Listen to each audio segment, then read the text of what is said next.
1942 का समय भारत में आजादी की ज्वाला चरम पर थी। अंग्रेजी हुकूमत चारों ओर से विद्रोह की लपटों में घिर चुकी थी, लेकिन इन लपटों में कुछ ऐसे नाम भी थे जो इतिहास की किताबों में धुंधले पड़े हैं, और उन्हीं में से एक नाम था नीरा आर्या। वो एक ऐसी महिला थी जिसके पास एक तलवार नहीं बल्कि दिमाग और जासूसी का हथियार था। वो नेताजी सुभाष चंद्र बोस के आजाद हिंद फौज के लिए गुप्त सूचनाएं पहुंचाती थी। लेकिन उनकी कहानी सिर्फ जासूसी तक सीमित नहीं है। इसमें प्यार, बलिदान और देशभक्ति की ऐसी मिसाल है जो सुनने वाले के दिल को हिला देती है। तो वीडियो में आगे बढ़ने से पहले अगर आपने अभी तक वीडियो को लाइक नहीं किया तो प्लीज वीडियो को लाइक कर दीजिए और चैनल को सब्सक्राइब कर दीजिए। तो चलिए शुरू करते हैं। नीरा आर्या का जन्म 1902 में बिहार के एक समृद्ध परिवार में हुआ था। उनके पिता वासुदेव एक प्रसिद्ध व्यापारी और देशभक्त थे। नीरा बचपन से ही तेज, जिज्ञासु और साहसी स्वभाव की थी। उनका पालन पोषण ऐसे माहौल में हुआ जहां देशभक्ति की कहानियां रोज सुनाई जाती थी। उनके घर पर आए दिन क्रांतिकारी लोग आते जाते थे।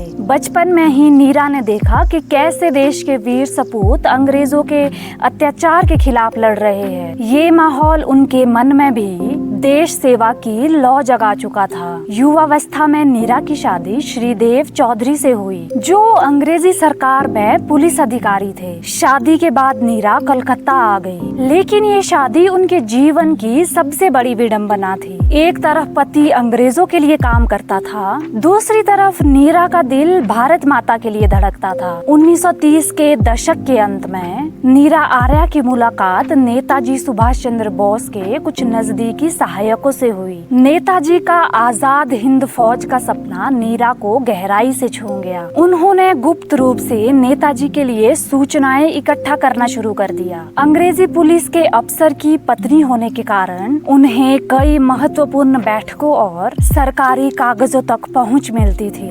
ये उनके जासूसी के काम को आसान बनाता था। समय बीतने के साथ उनके पति श्रीदेव को शक होने लगा कि नीरा किसी गुप्त गतिविधि में शामिल है। एक दिन उन्हें पता चला कि नीरा नेताजी सुभाष चंद्र बोस की सहायता कर रही है। अंग्रेजी सरकार के प्रति वफादार श्रीदेव ने नीरा को रोकने की कोशिश की, लेकिन नीरा ने साफ कह दिया कि मैं अपने देश के साथ गद्दारी नहीं कर सकती। 1942 का वो दिन नीरा के जीवन का सबसे निर्णायक दिन बन गया। श्रीदेव को आदेश मिला कि नेताजी को पकड़ने के लिए छापा मारना है, लेकिन नीरा ने ये खबर तुरंत नेताजी तक पहुंचा दी। तो जब श्रीदेव को पता चला कि नीरा ने सूचना लीक कर दी तो वो आग बबूला हो गया। दोनों में भयंकर झगड़ा हुआ और फिर हुआ वो जिसकी कल्पना भी डराती है। श्रीदेव ने गुस्से में नीरा पर हमला करने की कोशिश की, लेकिन हालात कुछ ऐसे बने कि नीरा को आत्मरक्षा के लिए अपने पति पर गोली चलानी पड़ी। अपने ही पति की हत्या का आरोप लगाकर नीरा को गिरफ्तार कर दिया गया, लेकिन अंग्रेजों को असल गुस्सा इस बात पर था कि वो नेताजी की मदद करती थी। उन्हें जेल में भयानक यातनाएं दी गई। उनके शरीर पर कोड़ों के निशान आजादी के बाद भी साफ दिखते थे,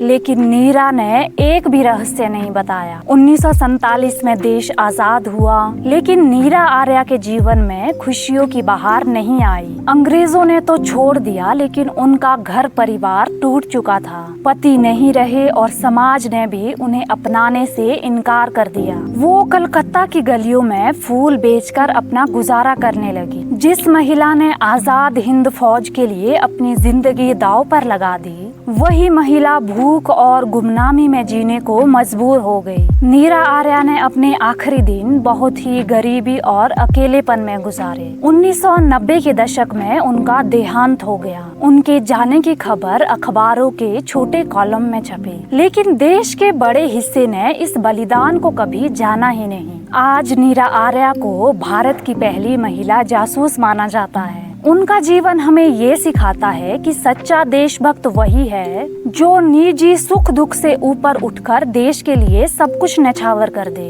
आज अगर आप कोलकाता की किसी पुरानी गली से गुजरे तो शायद किसी दीवार पर नीरा आर्या की पुरानी सी तस्वीर दिख जाए। वो तस्वीर आपको देखकर मानो कह रही हो कि मैंने अपना सब कुछ देश के लिए दिया, क्या तुम दे सकते हो। उनकी कहानी हमें याद दिलाती है कि आज़ादी यूं ही नहीं मिली। इसके लिए किसी ने अपना प्यार खोया, किसी ने अपना परिवार खोया और किसी ने अपनी पूरी जिंदगी खो दी।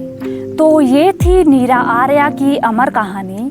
उम्मीद करती हूँ कि आपको ये वीडियो पसंद आई हो। अगर आपको ये वीडियो पसंद आई हो तो प्लीज़ वीडियो को लाइक कर दीजिए, अपने दोस्तों के साथ शेयर कर दीजिए। चैनल पर नए हो तो चैनल को सब्सक्राइब कर दीजिए। फेसबुक पर देख रहे हो तो फॉलो ज़रूर करिए। आपसे मिलते हैं एक और इंटरेस्टिंग और ज्ञानप्रद कहानी के साथ। तब तक के लिए राधे राधे।